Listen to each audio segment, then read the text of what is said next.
This is very exciting.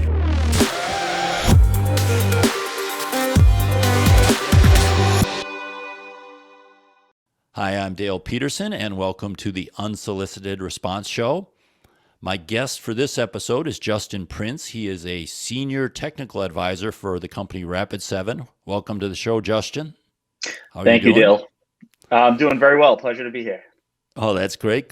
I appreciate you coming on such short notice, but I had seen something that really drove this conversation. And I guess to take a step back, when I did my December review of the detection market, I had noted that Tenable had bought Indigi about a year before that, and I was looking at potential acquirers, and Rapid7 was one of the names on my list as a potential acquirer of OT detection products. Now, you didn't go that far, but recently you had announced a partnership with SCADAfence, who's in that marketplace in December. And just to get the facts right, in February, I guess you, or not you personally, but Rapid7 became a strategic investor in SCADAfence's $12 million Series B, actually in March. So you're along the way there. I guess maybe to start out with the first question is, what is Rapid7's vision for OT around your products? That's a great question, and it's one that, in answering, you almost take a step back and look at, I work primarily with vulnerability management, but I'm involved with solutions and services across our portfolio. And one of the struggles with vulnerability management is understanding the attack surface, understanding the threat landscape, as an industry, but in these environments, and each one is different. And in the simpler times, and you could even probably agree with this to an extent, years ago when it was a bunch of servers and a bunch of workstations plugged in somewhere, it was point and shoot scan, and then scan, rinse, repeat. It was simpler times. And our biggest concern in a lot of ways was the mobile workforce. It was laptops coming and going. It was things that we maybe couldn't catch with the technology that we had at the time, more dynamic environments. And we saw an extension of that into, cloud adoption, into more of a focus on virtualization in a dynamic fashion, containerization, et cetera, all the way up through web apps. And a big piece of that, and in a lot of ways a gap, were the IoT devices that were intermingling with these traditional IT devices, and then the OT environment. For a long time, the OT environment has been this air-gapped black hole for IT and to a greater extent, security teams. Mm-hmm. And that is something that we've wanted to address for quite some time. And we've got a lot of internal folks dedicated to, through research, through services. We'll go in and we'll pen test anything from an OT environment to an IoT device of some kind. But we needed to extend that reach further so that when we interact with our customers, with other folks in the industry, we're able to say, look, we can give you an idea, whether it's pure visibility all the way up through understanding and mitigating risk. This is what your environment looks like. A little bit of a spiel, but I think it's important to understand that the true origin of where it came from for Rapid7. Well, do you envision, so the vulnerability management tool is called Insight VM, the product, right? And yeah. Do you envision Insight VM being inside the OT zones at some point in time? Is that part of your OT vision? We like the idea. It's a little aspirational, and it's actually been an interesting journey, because the journey that our customers are on, or folks are on in general, when they talk about the convergence of IT and OT, broad strokes, what they're usually talking about is now we're looking at ways to be more efficient. Rather than fly someone out to manage some device, we want to connect remotely and we want to do some work. We're gonna save money. We're gonna respond to things a lot more quickly.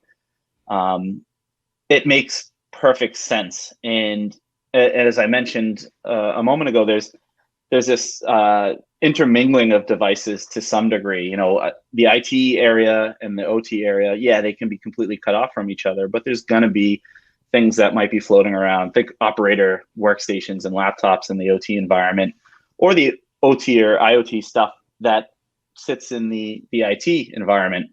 and this is almost networking 101, what does your segmentation look like is a good question we can often ask a lot of folks. So to answer the point of the question is, we love the idea of putting the right technology in the appropriate places in the environment without being too clinical with how I describe it to get the job done. So we're talking about things like active assessment technologies. We're talking about deep packet inspection or passive polling, whether it's a TAP or SPAN or RSPAN or NetFlow or otherwise. We want to make sure that you deploy those as successfully as possible. We like the idea of putting active technologies in places where they can serve you best. I don't think we're there yet. What we're actually seeing is, when we talk to a lot of folks, is the concept, the air gap is very much alive and kicking. And anyone who works with a true air gap knows the pains and the challenges associated with maintaining that and sneaker netting your updates in and data out.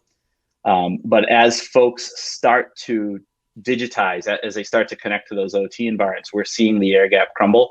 So you can make more of a case for those assessment technologies to then reach in. That was the long answer. The short answer is not in the short term. Not in the short term. Well, we have seen, it was a prediction I had made a few years ago, and it's come true, that for a long time the detection vendors like SCADAfence and others said, no, passive only. We don't put anything on your network, not because they thought it was best, but because they thought that's what the market would accept, and they were probably right. But now all of them have an active capability. Even SCADAfence has an active capability. So I think the market is getting a little bit smarter. So anytime you're talking about new capabilities for a product, a company has a decision. They can build it themselves, right? You could develop this yourself. You could hire some people who understand the protocols and do it. You can partner, you can acquire, and then if you're going down the partner or acquire line, you have your choice between a lot of different vendors. Obviously, the field I've covered it, it's 20-some vendors doing this. I guess, sure. Why did you decide to go down the partner with SCADAfence, partner and invest in SCADAfence route, as opposed to some of those other options? We identified the initial need, and we've covered that, and then it becomes a matter of primarily two things. The technology has to stand on its own. It has to be something we perceive to be best in breed in some way. It needs to scratch that itch, but you also need the people side of it, and that oftentimes gets overlooked. You need a partner, a strong partnership, folks who are willing to work with you top down, to be nimble as you expand, not just from a technical integration perspective, but from a go-to-market perspective for teams who are alongside customers who are reaching into maybe OT for the first time and starting to establish visibility and gain a new understanding of their environment. It's the same thing for our teams. So we had those discussions. We went out and we looked at what was available from a technology perspective, who would potentially be the right fit, and then from a teaming perspective. And SCADAfence really checked all those boxes. And I can say, as someone who, I wear the Rapid7 badge, but I speak to folks at SCADAfence multiple times per day. And it's not always work related. It's just to maintain that relationship and to drive both of our technologies and our processes forward. I would call out one of the things that you mentioned that is huge is the active polling capability. And SCADAfence does something really neat. It's off by default, but you can actually switch that on to go out and interrogate some of those OT devices that maybe when you're just in listen mode, you don't really hear them until they do something. And they're not always doing something. When they are, it's important not to be disruptive, but the active polling can actually speed up any kind of baselining that you do. So you establish visibility a lot sooner. You've got quicker time to value when you use that solution. So that's a really good call out. Well, it's quicker, it's better, it's more accurate. I would say if it's done right, it's low impact because you're just using the protocols to essentially say, same thing an administrator or an engineering workstation would do to say, what version are you running? What cards do you have? Things like that. Correct. Those are all commands. I guess one thing I'd wonder, though, is why wouldn't that technology be in Insight VM? The active. I can understand the passive. Do you guys do passive besides this integration? Do you have a passive mode, or is it all active? We're primarily active when we talk about Insight VM. We do the network scan, fully authenticated or unauthenticated, just performing remote checks. Sure. We have an agent technology, the Insight agent, that we use for actually a couple solutions, VM and our detection and response solution. We did make an acquisition, previously, that is no secret, of a company based in Ireland, Netfort, that does some passive technology. The crux of it is the content largely, and there's a risk reward, and we're not very big on the fear, uncertainty, and doubt that oftentimes comes with the OT conversation. And you alluded to it, right? Usually when folks talk about it, they say, don't scan it, you tip things over, you disrupt the business process. You certainly can, but that's not the rule. And for the more modern equipment, we find that might not necessarily be the scenario. But when you hit some of these devices with an active technology, we've got the ability for anything that's on the wire. It's got an IP. We can probably at least establish that it's alive. Doesn't mean we have the content for it. And that was actually a big piece of partnering with SCADAfence was, one, the content, both in terms of how they are able to decipher and work with the OT protocols. Big long list of what they have, just purely in terms of the coverage built by their team. But they're also very agile with how they develop new stuff. If you've got something that might not be covered, I hate to record something, as an SLA for their team, but they're able to turn that around really quickly and parse that information. So that's the big piece is the coverage. So, and I agree. I've been just amazed at what the packet jockeys can do in these companies. SCADAfence and others. I mean, you name the company. It's funny because originally the people in the more traditionally ICS world said, oh, it's going to take them decades to understand these protocols. And then they'd see some company turn around the protocol in a week.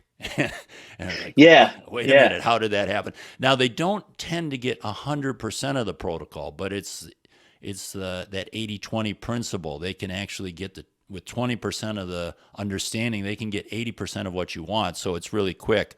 But I stepped on my own question there, so let me go back to that. Sure. Have you announced, or do you have plans that you've announced to actually integrate some of the active technology in Insight itself?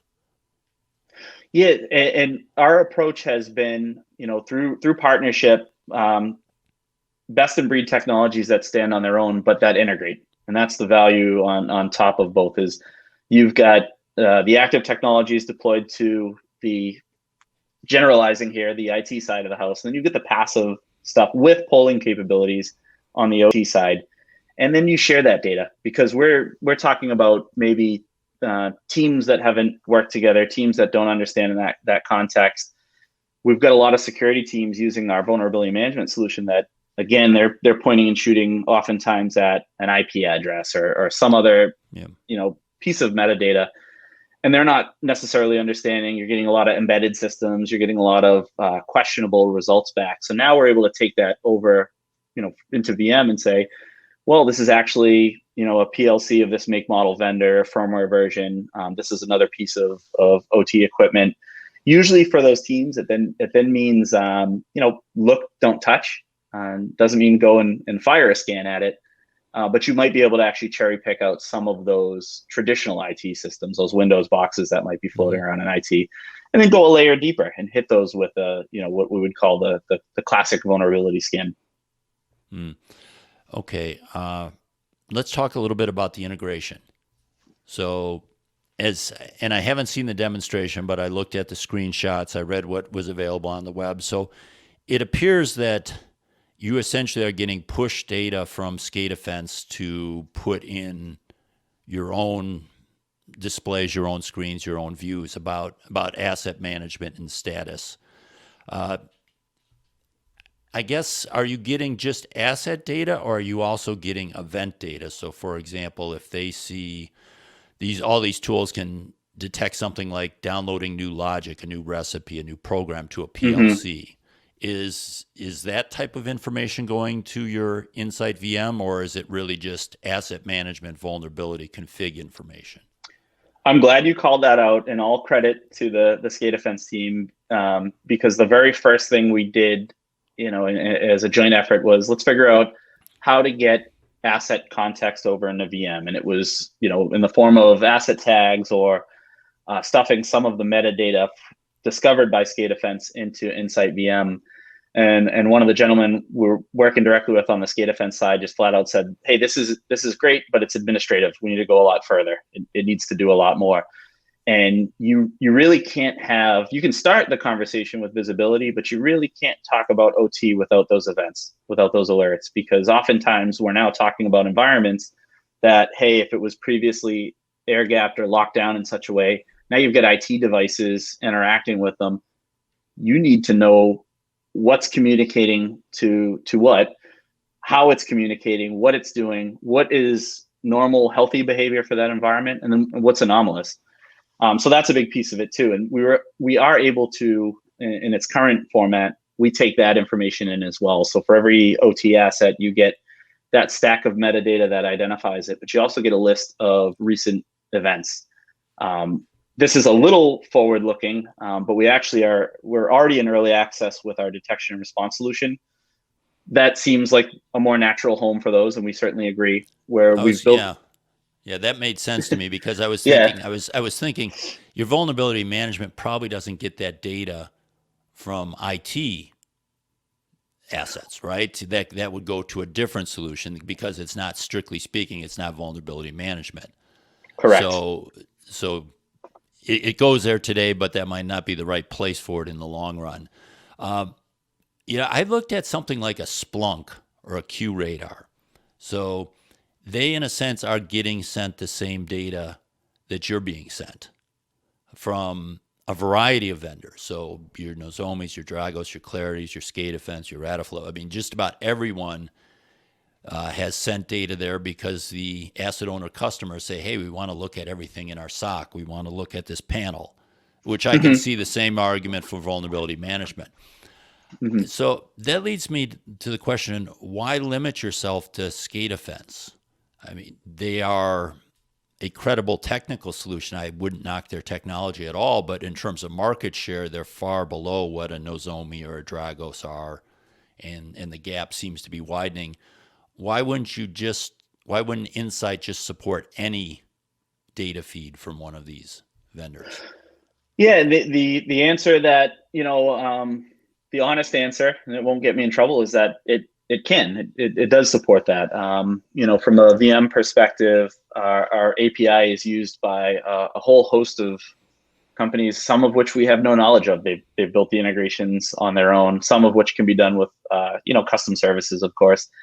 The same thing for incident or Insight IDR is the ability to pull in logs and really write your own rules. Now that's the kicker, is when you've got a supported event source, you've got the parsing built in, it's automatically understanding, the structure of those logs, and then it's going and marrying them to everything else that we're pulling in across the environment. The example I usually give is as a practitioner in previous life was, there's an incident or something happens, and the very first thing you do is you start an investigation. And it usually starts with maybe a handful of IP addresses and then a request for firewall logs, et cetera. And the strength of Insight IDR is to take all that and just kind of hand it to you. It's investigation complete. You can start to act on it. Now, whether you automate through the actual IR playbook, or you go out and take over manually from that point on, it's looking across all these log sets and basically joining them and putting that whole host of information together, so that hey, this was anomalous behavior. It was something we never baselined. It's out of the ordinary, or the known attacker behavior, that day one stuff. This is textbook lateral movement. This is multi-country authentication, things like that.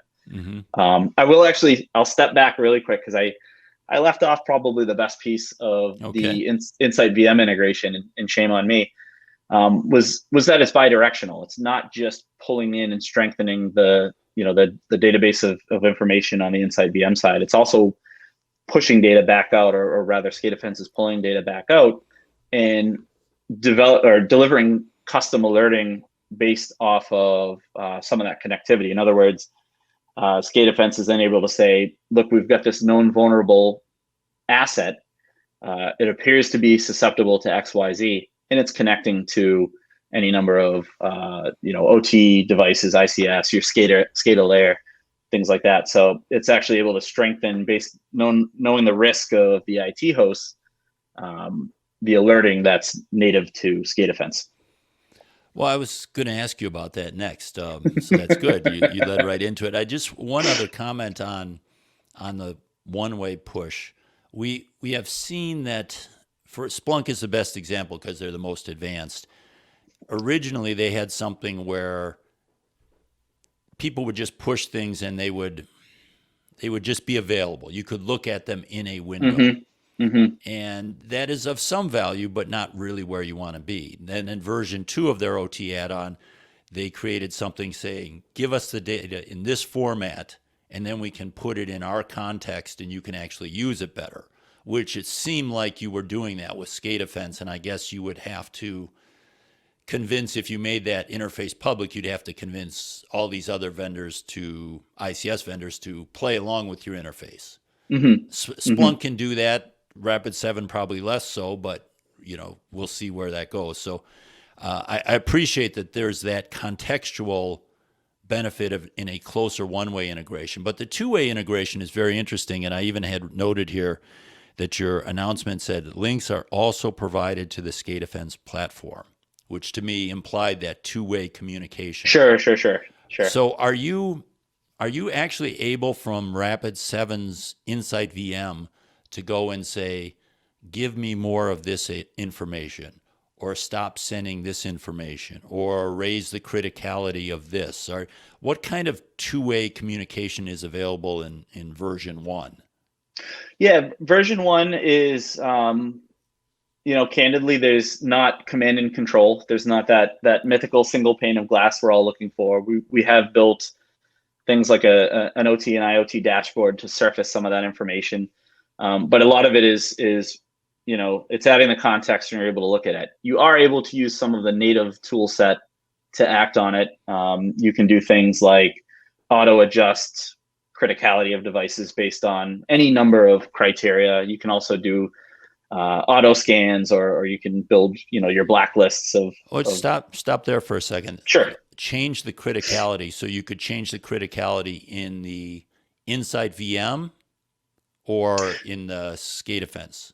Yep, you can change it in Insight VM, and the caveat I'll add is that there's two pieces of criticality that are in play. One is the asset itself, and this is something we've done for quite some time in VM, is even identical devices, depending on I guess where they live in the network, we're going to have radically different risk postures.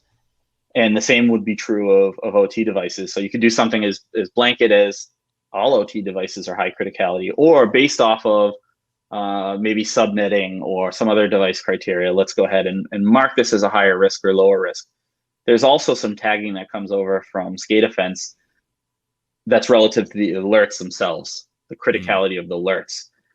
You could then argue that a high criticality device that also has critical alerts on it is probably something to get eyes on immediately, but that's something that just they're providing directly to us. So we tweak the asset criticality; they're providing the alert criticality as well.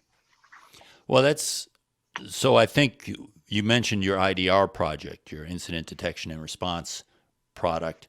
Some of that two-way is much more useful for IDR than it is for potentially vulnerability management.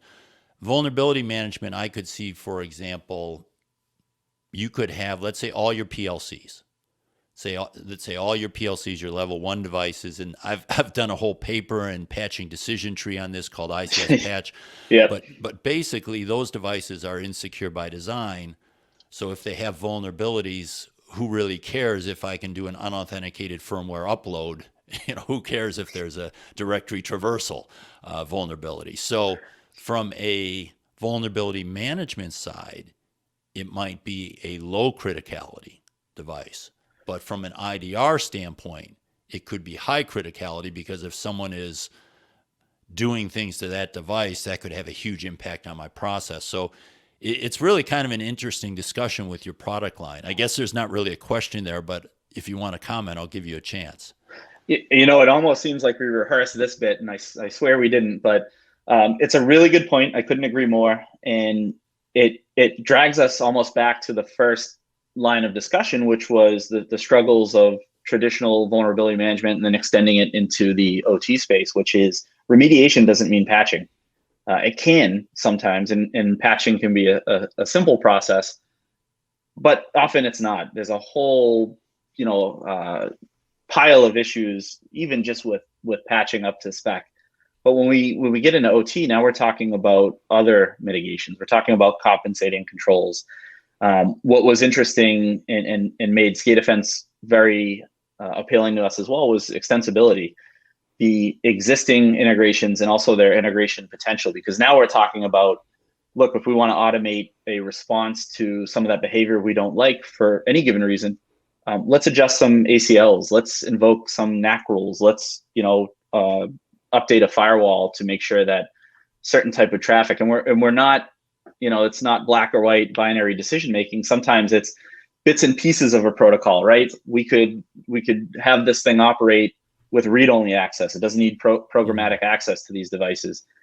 So there's a whole new playbook that in some ways always existed for vulnerability management, but it just becomes more clear now that, as you mentioned, these are by design, they're not secure.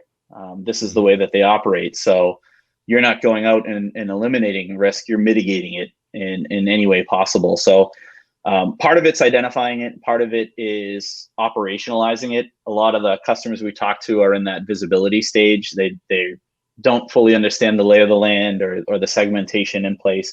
Some folks are well past that. But as you go further along that line, it gets into routine risk reduction. It gets into building and using those IR playbooks. It becomes more of a security operations program at that point. And folks are understanding that. They appreciate it. They're just maybe not quite there. I had two more broad questions, not so much OT specific, since I've got you on, about the vulnerability management market. One, I was surprised I didn't know this, but I ran across the fact that IBM, with their QRadar vulnerability management, decided to exit the market. Now, they're recommending their clients use Tenable, but I'm sure a number of them will move to Rapid7 and Qualys as well. But they had, let me see the numbers here, they had a 5% market share, 50 million in revenues based on IDC's analysis. Why do you think IBM decided to get out of the market, and what does that mean for the market? Tongue in cheek, it's probably a great question for IBM, and I'd love to hear it as well. And it's an organization we certainly in the future seek to partner with whenever possible. But the true answer, and this is some guesswork on our end though, is if it was easy, everyone would do it. Is certainly one answer. I think the more accurate answer is probably that companies and organizations need to identify areas that they want to focus on, and as IT continues to evolve, IT tends to be a little more of the bleeding edge, and we try to get out of this process of bolt-on security. Build security in, it saves you money, it saves you heartache in the long run. But the truth of it is that it's a very challenging industry, even as old as it is. Vulnerability management is not new, but I don't think anyone has really fully solved it. And as IT continues to evolve, as those goalposts continue to shift further and further, you're going to see so many changes to all of the major vendors, Rapid7 absolutely included, to accommodate that, to help teams grow, but to also keep pace with what they're doing on the IT side. And it might just make sense to focus elsewhere. We talked about not only the technology, the integrations, the partnerships, the sheer volume of content required, from a check perspective, from a research perspective. It may not make sense for everybody. Well, and if 50 million is a lot of money to me, but to IBM it's not. So maybe it's just, and 5% market share is difficult because you're not, if you're a niche player, and SCADAfence is sort of in this zone right now. They can be a very successful small niche player in the OT detection market. Now, maybe they'll grow into the top tier, but you could have a successful company. It's hard when you're a large company to accept a small niche in the long run unless it's strategic. Sure. So I was surprised, but when I read it, because I didn't know about it, but when you think about it, it's not that surprising. I guess related to that is, do you see the vulnerability management as continuing to be a separate solution to asset management? Something that talks to asset management, but not being absorbed as part of asset management?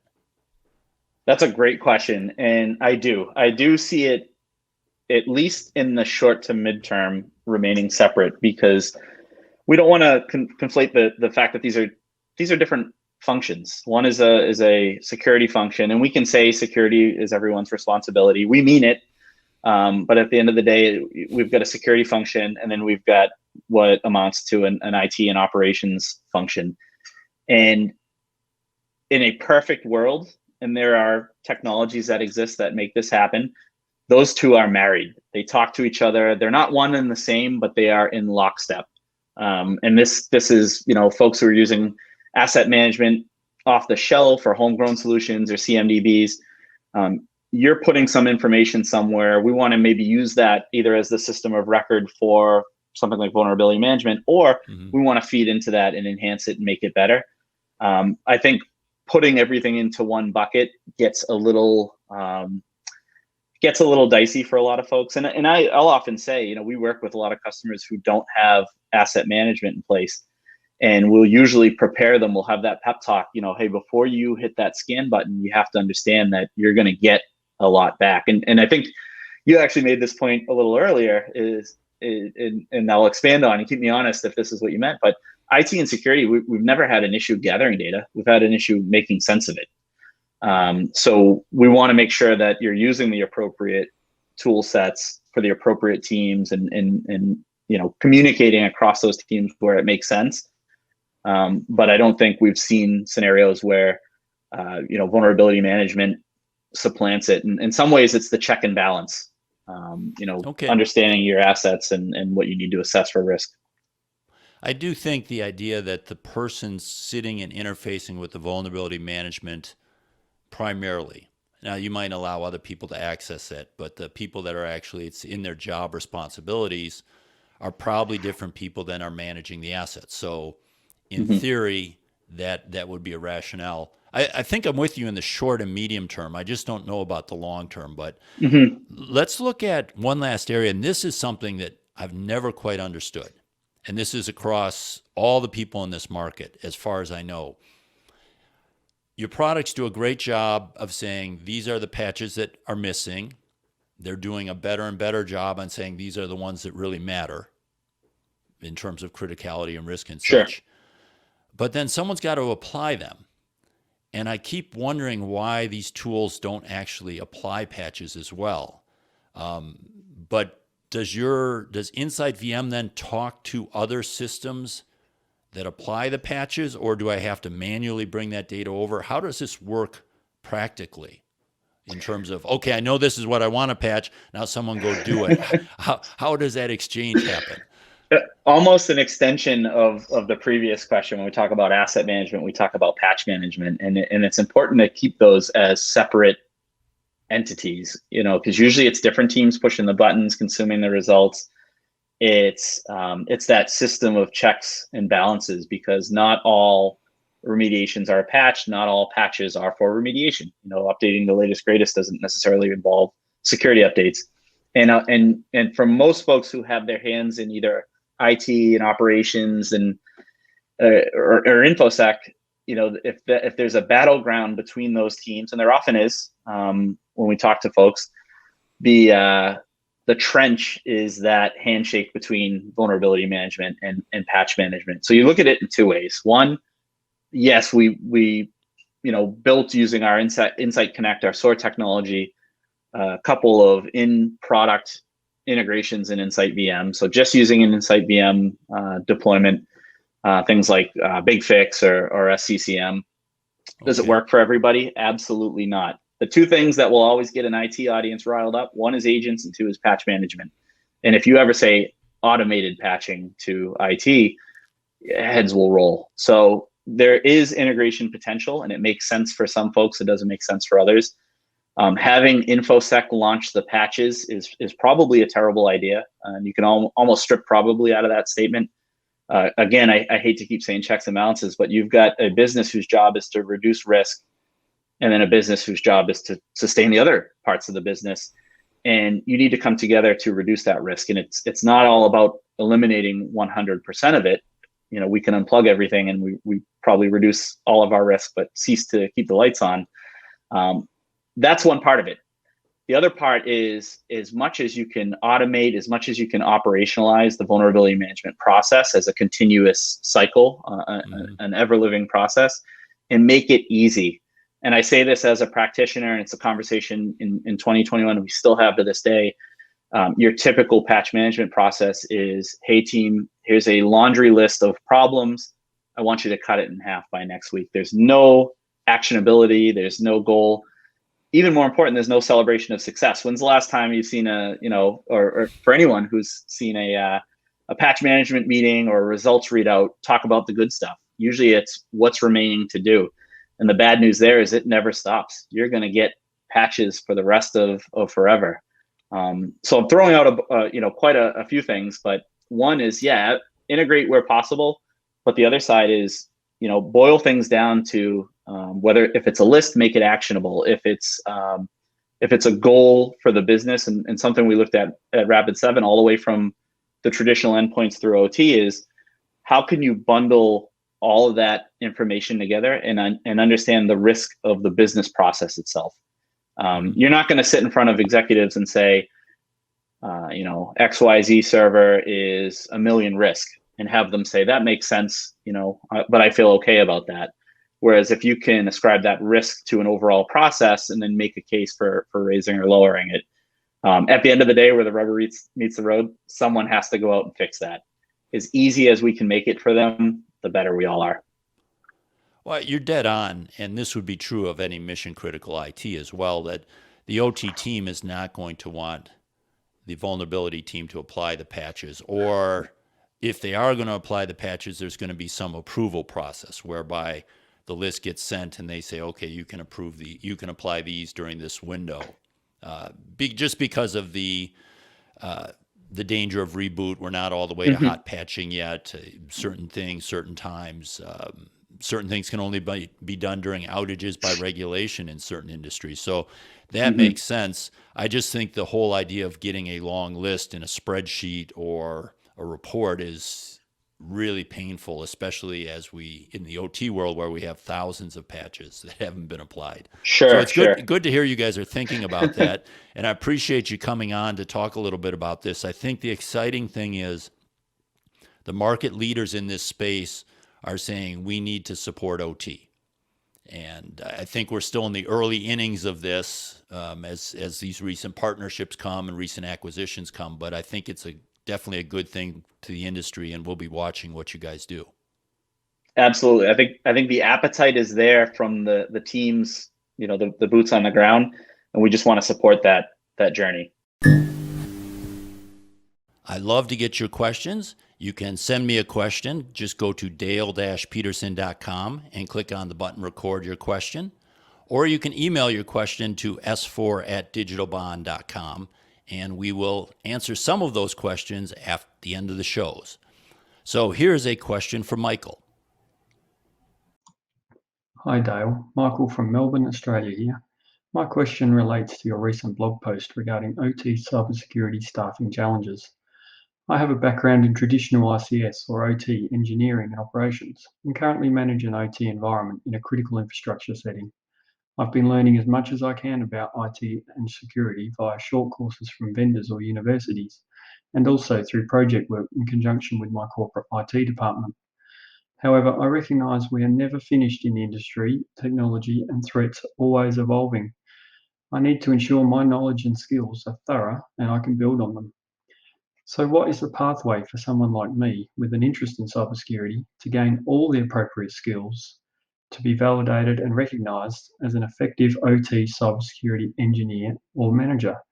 Does the answer lie in IT certifications, university degrees, or on the job training, or is it somewhere else?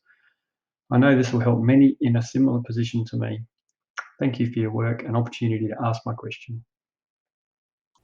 Well, Michael, thank you for the question first. We don't see a lot of people proposing to do what you're talking about doing, going from the engineering side and going into OT.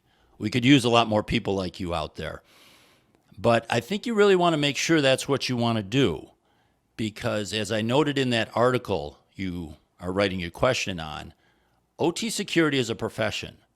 So you would have to step away from your engineering and automation focus and focus on OT security. Now, that is a perfectly good choice if that's what you want to do. But another option to consider is the consequence side of the risk equation is getting a lot of attention these days. We see it with the CCE effort from Idaho National Labs, cyber PHAs. And this is an area where you can actually deal with risk to the process, business risk.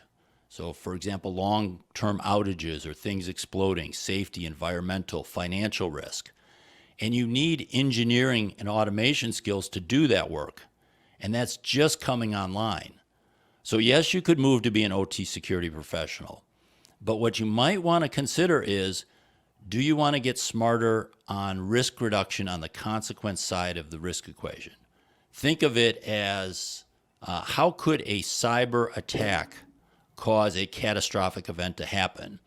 And what can I do from an engineering or automation perspective to do that or to reduce that?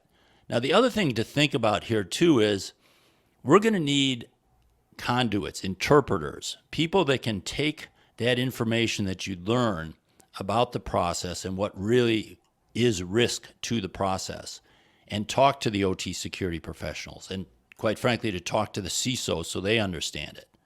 That's an area where we're severely lacking right now. So I guess my short advice to you would be, yes, you can do it. We'll get into what you would do if you want to be an OT security professional. But I would take a step back and say, wait a minute.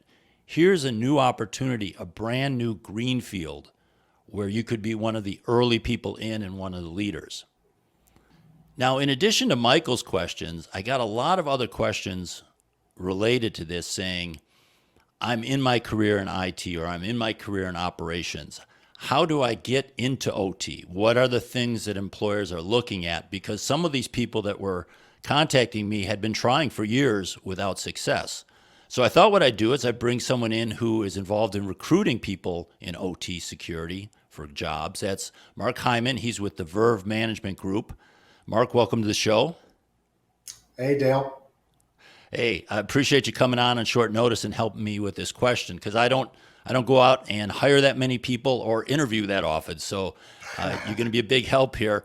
But I guess there's a lot of different permutations. Let's start with the most common one I heard. Let's say I'm a mid-level IT security person. So I've been in IT security for 5 to 15 years or so.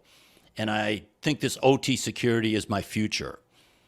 What would be the best way for me to get the skills or the credentials that would make someone who's hiring for OT consider me, even though I didn't have direct OT experience?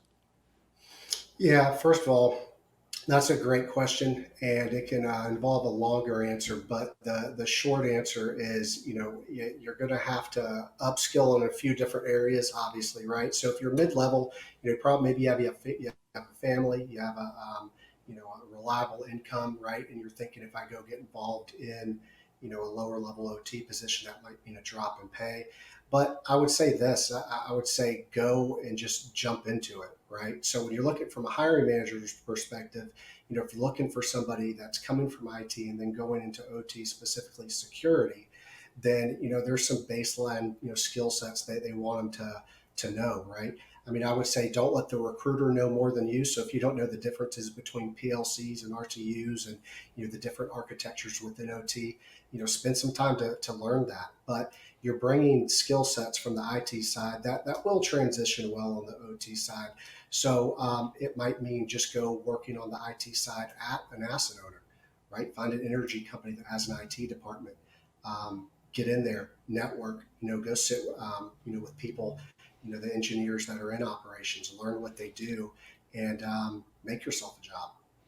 Yeah, that makes a lot of sense. That was actually one of the things I was going to write back to one of the specific people who sent me a question related to this. Is if you're having trouble, we know that a lot of the asset owners, or let me ask this as a question. I assume that a lot of the asset owners are probably over the next 1 to 3 years going to have to staff up OT.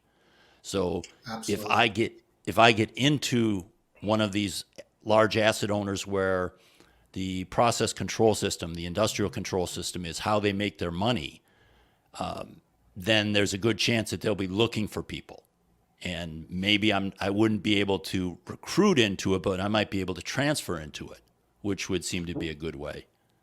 Right. And I think when you start talking about upskilling, right, there's a big debate. And I ask people this question every single day, probably close to it, of, hey, what's your opinion on bringing someone in from IT and then teaching them about OT or vice versa? Right. And I get a lot of different opinions. So I've come to the conclusion that, look, it's about this. Are you a persistent learner? Right? Are you naturally curious? Mm-hmm. Are you learning this stuff on your own with all the resources that are out there? And there's a lot. So I think that's a good way to do it. I mean, especially in the vendor side of things, they don't have the time because of the size of company and how they're trying to scale to do a formal training program that you'd go get at an IBM, right? So just a quick question on that. As a recruiter, you probably know who's hiring, right? So you know who they're going to interview with, probably who the decision maker is. So absolutely, I would imagine a lot of times, and we're seeing this all the time, you say you're asking people every day, well, if the person is coming from the IT side of the house with an IT background, it's a good chance they're more likely to be sympathetic, or maybe they're just the opposite. Maybe they just say, no, I don't want anyone like me. I want someone from operations. But I know that answer varies a lot, but it's probably something that the recruiter could know in advance, right? You would have an idea of how receptive they would be to someone coming from these different skill sets. Right. And oftentimes it's going to be, dependent on their own background. Right. And I think that's a good point. I think some hiring managers, if they come from OT, they want an OT guy or girl in there. Right. And, same with the other side. But I can honestly say, generally speaking, there's not a lot of bias for it with the hiring managers that we've worked with. My phone, bad one on me. Keep going. Yeah, so I think that's a good thing, right? We need less bias in general, but I think it goes back to what I was saying earlier is this person, they don't have the skill set today, right? But have they proven that they are naturally curious, that they're persistent, continuous, learners. And there's different ways, I vet for that when I'm talking to somebody. And I think, the hiring managers are also vetting for that. So the risk for them to hire you when you don't have whatever experience it is, OT for going to IT and vice versa, is minimized if you can vet for the personality traits of being, again, persistent learner and naturally curious. Yeah. And I almost wonder, I got to get to certs because I want to ask you about certs. People ask about those, but just one other thought. I wrote in the article about this, that we have to give up the search for the unicorn, the people that have the engineering, automation, and security and IT experience. I mean, they do exist, but not many people have that. And if they do, they probably don't need to listen to this podcast. They probably have more opportunities than they could ever want. But one of the things that I wonder is I've been turned off by people that pretend to know a lot more than they do about a different field. Really, in general, everyone's an expert. Well, and if I'm an IT person, IT security person that maybe is buzzword capable in OT, I don't think I should be going into the interview when I talk to the ops guy pretending like I know everything about OT. I think what I found practically, I don't know about from hiring, but practically the ability to communicate with them and pull the information out that's necessary is the key. What are you trying to do when you're giving people advice when they're interviewing? What are you telling them when, let's say, they're going to let me try that again. They're going to interview with both the CISO, the IT security manager, and the VP of operations. What do you tell them if they're coming from IT and they're going to interview with the VP of ops? Yeah, I mean, I think this would go for either one, whether you're IT going interviewing with an OT, hiring authority, or vice versa. But I think you got to have a level of business acumen, right? So we talk about this a lot, but what does OT care about? What does IT care about? Apparently, they're different things. But at the end of the day, whatever those specific things are, it's not hard to just ask a few people or dive into the role. I think if you're going into an interview, you always have to be prepared, right? So if you're talking to a VP of operations, his questions, concerns, and viewpoints, frankly, are going to be different than talking to a CISO, right? So you have to be able to frame your experience and your story to that individual, and I think it takes just research to do that, right? I tailor my conversations to pull things out from them, to the individual. Everyone's experience is different, so you have to kind of think about that before the interview. But the short answer is just research, and I could probably provide a lot of ways to do that. Yeah. Offline. Yeah, I think that one of the things that has served me well in interacting with operations, because I'm not an engineer, I'm not an automation professional, is just a sincere curiosity, interest, fascination, almost being very impressed by what they're able to do. That a few people can take this extremely complex process and manage it safely and consistently and efficiently over time. And I've found that showing some interest in that without pretending to be the expert in it has served me very well. Let's jump to the certifications. So let's say I'm 5 to 15 years in IT security. I'm going to go interview for an OT job in the next year. Let's say I'm planning my transition. I'm trying to get there. What would be good to add to my resume to help my chances? Yeah, so certifications, that's a great one. We've placed a lot of people in these types of roles, over the past about 4 years, going on 5. And the certifications is a tricky one. I've seen them matter most of the time. It's going to be about work experience and hands-on experience. Have you actually done it, right? But there are a few that carry some weight. Not surprisingly, generally speaking, CCNA, CISSP, right? CCNP. Talk about like OT specific, GISCSP. The IEC 62443 cybersecurity expert's a great one. I think there's less than, I don't know, at least last count, less than 100 people on earth that has it, right? But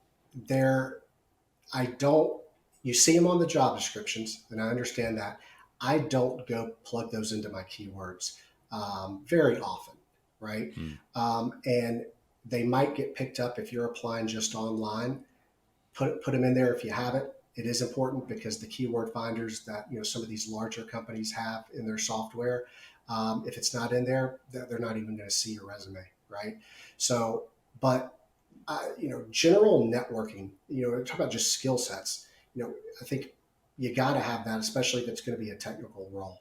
But if I pin me down, said which ones carry the most weight, not to put a lot of love on big, huge Cisco, but CISSP does carry some weight. And of course, you have some SANs that do as well, right? Yeah, and the IT person, there's a good chance they're going to have those IT-based certs if Right. they're in information security. So I heard you mention 2 OT ones, the SANs, GICSP, I think you said, and the ISA Right. one, the 62443 one, are the 2 main ones you're seeing. Right. Okay. Right. Yeah. And I mean, on the OT specific ones, there's not a lot of them out there. Right. But unless it's going to be, and actually, I don't even think that in the federal roles that we've seen one that was, required. It's a nice to have, but, and they help, right? I'll tell you this, they are door openers for sure. But they're going to really key in on your experience. And I don't mean to say that to come across that certifications are not valuable. They absolutely are, right? But with some of them, you can just be a great test taker. Yeah. Oh, that's me. That's me. I Me can too. get any cert I want. I had a lot for a while. I guess the other thing is, what about projects? So are you seeing? Let's say, so I'm in IT security. I spend my own money or get the company to bust out for me to go to a SANS course or these ISA courses. So maybe I can do that. Are you seeing people getting involved in things like ICS JWG or some of these research projects or speaking at OT conferences or anything like that to try to show that they have some OT experience even though they don't have OT job experience? Because that's the real key. The real problem is let's say 10 years into your career, you're sharp, you're a good learner, you went and got the cert, but you still, when you walk up to the interview and they say, how much OT experience do you have? The answer is no OT job experience. So I'm wondering, is there these projects or something else that can help them over that hurdle? Yeah, there is. I would say the first thing, as you mentioned, so go into these places that have these programs, or maybe it's just a networking event. Dale will plug S4, right? I think networking is so valuable, and I know that there's some frustration out there because I've spoken with some that they feel like they're doing that. Keep doing it. I'm thinking of someone I spoke to yesterday who got the job where they are at a cyber vendor with, a big cyber vendor, but with an OT practice. And they got that job because they networked. They went to the conferences, they joined these groups, they joined the discussions on LinkedIn, and they're in part, one, they're talented, right? But they were someone with not a ton of security background, more IT, heavy OT, and they had a passion for the space, and they networked their way into it by meeting the right people and proving their passion to for the space and to be involved, and not. And this individual, and there's this individual in particular, and there's a lot of them, but everyone, you talk to a lot of people that just want to be in this space. It's a hot space, right? Everyone wants to be involved, but do you really? I pick on myself here, but if the recruiter, knows much more than you do, especially on technical topics, you don't really want to be in the space. Or if you're asking me, where can I go for, resources? I mean, there's plenty out there, and I think that, yeah. So to answer your question again, it's about networking. I think that's the best thing you can do, honestly. Okay. Let me ask you one other question, a little bit unrelated to this. And if you can't answer it, I understand. But are you seeing, there's two main classes of employers right now in the OT space. There are the OT security vendors, your Dragos, your Nozomi, your Clarity, that are hiring people so fast that it's a little bit scary the way they're putting on people. And then there's asset owners. And I guess there's ICS vendors as well. But let's look at And the system integrators, right? Yeah. But let's look at the asset owners and the IT security vendors. Are you seeing a big difference in starting salary between the two, or are they pretty much comparable? It depends on the role. They're comparable. There are some differences. Are they comparable, and there are some different? They're comparable, but there's differences. There's ones that pay more than others. I got to be careful what I say. There's not a lot of them out there, right? So we're talking about a select group, but yeah, there's not a stark difference between any of them that would make you get upset. Well, and it wasn't so much upset. I was just thinking, if I'm an asset owner, obviously there's a labor shortage right now of these people in general. Is it really difficult to compete with these ICS security vendors that are hiring so fast just because I can't match them? Almost like the problem the government has. The government has a tough time competing with private industry, but you're not seeing that at this point? So you're comparing them to the asset owners specifically? Yeah. Okay, so not with each other. No. There is a difference there, right? But working for some of these earlier stage organizations, it's not for everybody. And everyone always says they want to work at a startup until they work at a startup. It's a different kind of workload. You really have to have that startup DNA and be an athlete, right? And it's not necessarily a better thing that you have that, but it's a specific type of DNA. So, but to answer your question, there is a pretty big difference depending on the role, right, between these types of vendors and an asset owner. But I'll tell you this: look, I've talked to people that work at asset owners that are in this more so recently that are getting compensated pretty handsomely for having that OT security skill set. In one case, in particular, they essentially created a role for this individual, and that was exciting to see, actually. Well, that's great, Mark. Thanks for helping me out with this question. Absolutely. Well, that's the show. I want to thank my guests, Justin Prince from Rapid7 and Mark Hyman from the Verge Management Group. Verge, not Verve, Verge Management Group. If you have any questions, as you see, we do take questions. Go to dale-peterson.com and record your question. And I'll talk to you next time. Something warrants an unsolicited response.